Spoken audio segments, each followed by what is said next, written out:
Good morning, children.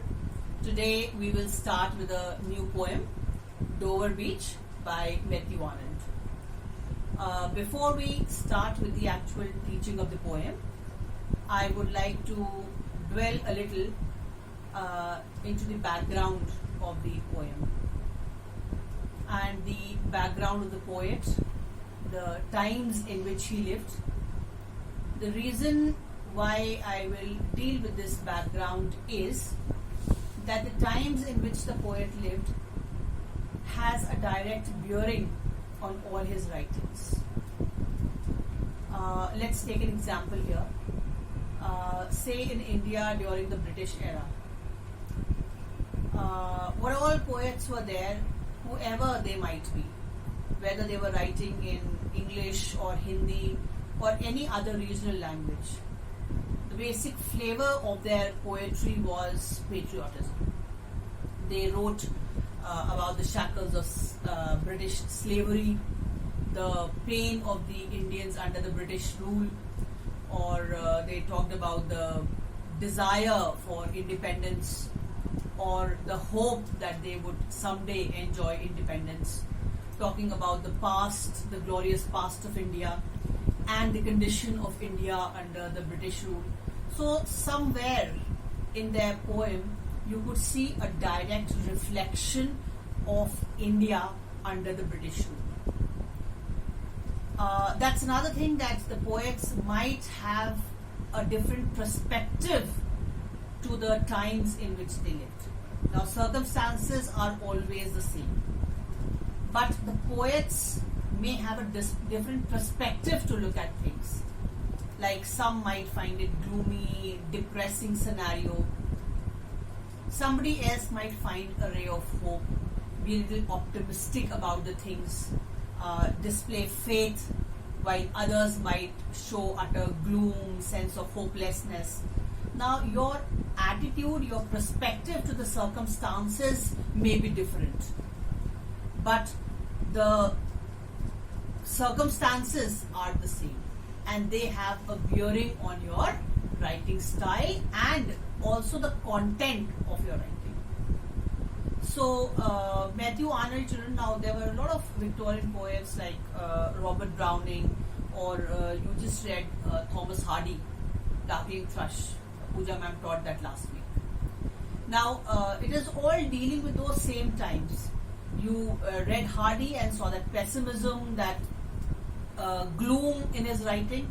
It was again about that sense of hopelessness that prevailed, though it ended on a note of hope.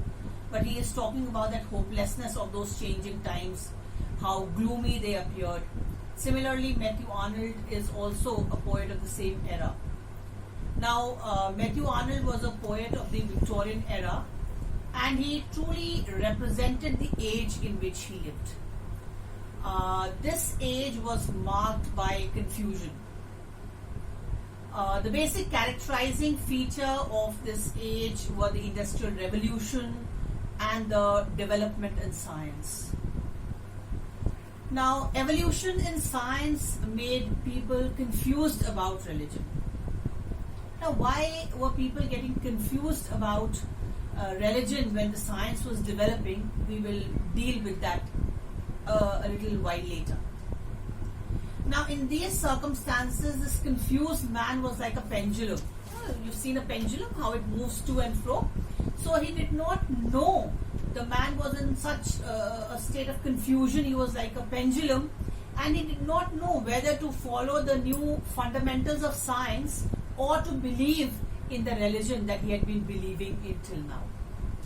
And the problem here was that there was no midway.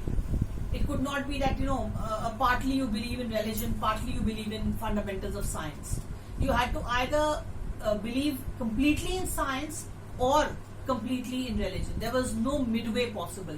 And this was what was creating confusion in the mind of people. Now, religion was considered as orthodox by the developing science. Man who till now had lived under complete faith of religion was now confused. And the poets of the Victorian era display this confused mindset. And Arnold is a representative of this era. This poem was published in 1857, and it represents not the mind of an individual. Arnold here is not presenting his ideas as an individual, but he is representing an entire age which is full of sorrow, pain, misery, confusion. So we will, I will try to bring out to you why this confusion was there.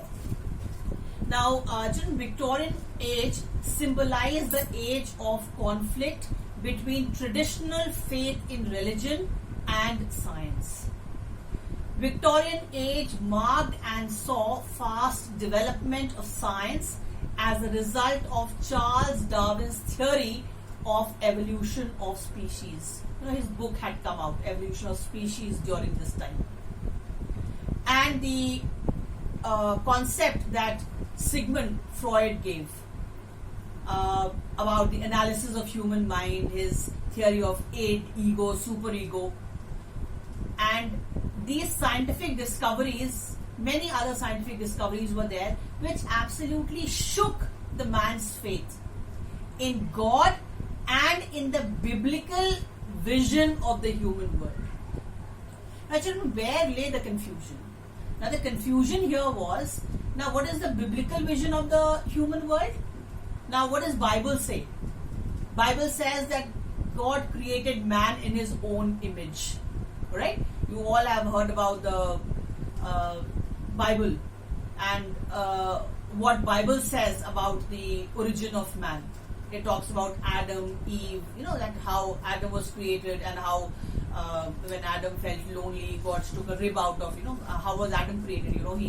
God took a handful of dust, he blew life into it, and that is how Adam was created.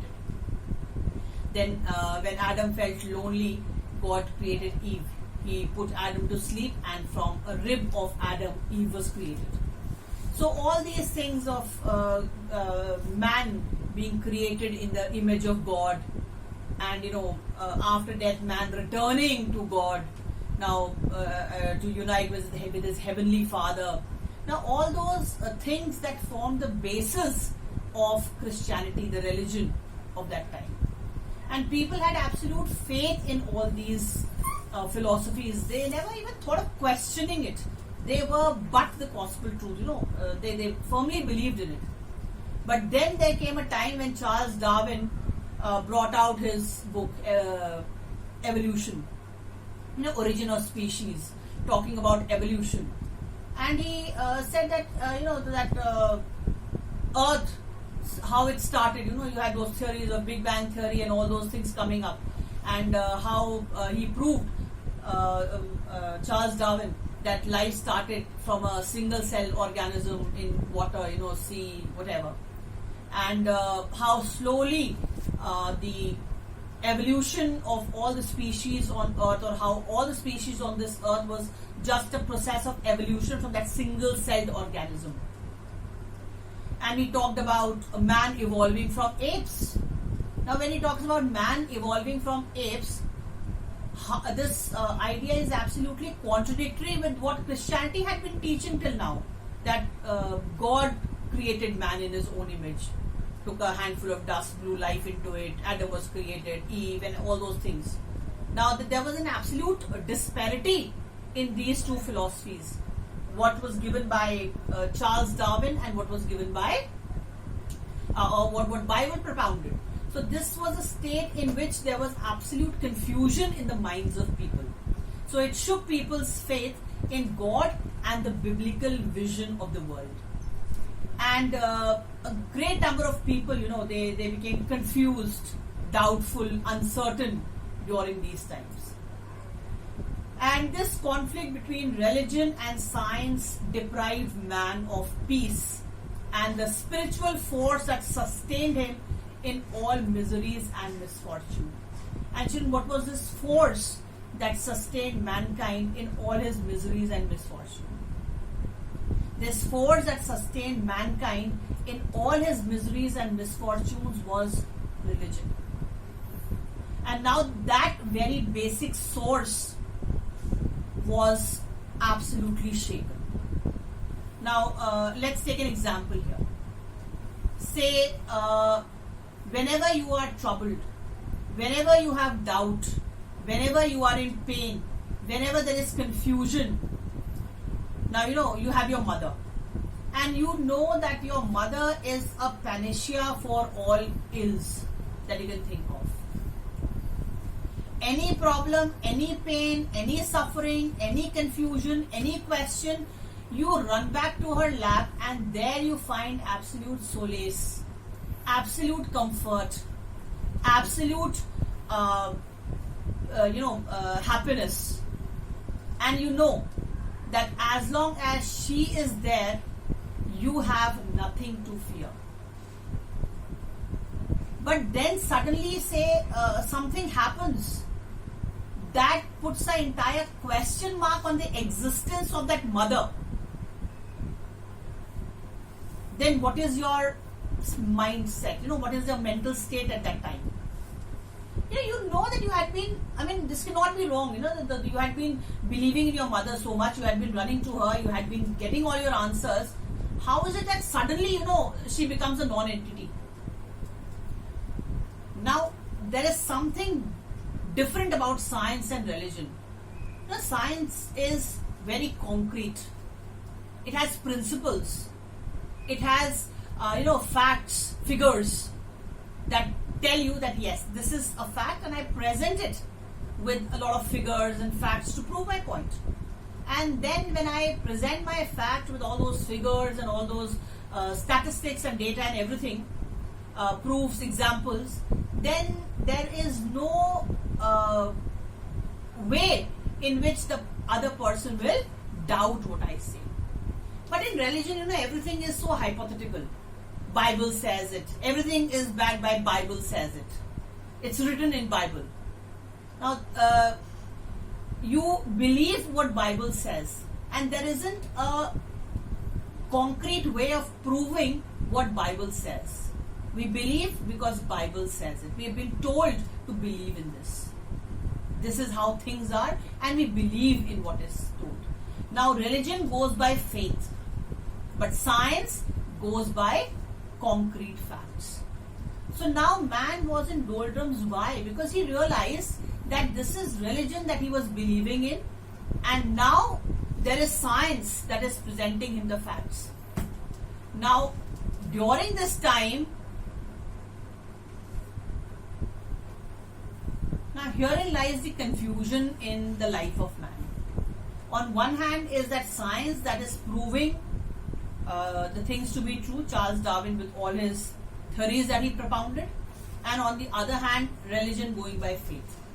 So man doesn't know whether to believe in what science says or to stick to what he had been believing in till now. So this confusion in the state of man's mind was leaving him in that state of doldrums. He was like a pendulum. At one time he thought what he had been believing in till now was the truth, and then he could not ignore what science said. That also appeared to be the truth. So in these times, people's faith in religion was being eroded, and the creation of mankind, according to science, was a slow progress of evolution, and this was, absolutely being the very basis of religion was being eroded by the forces of science.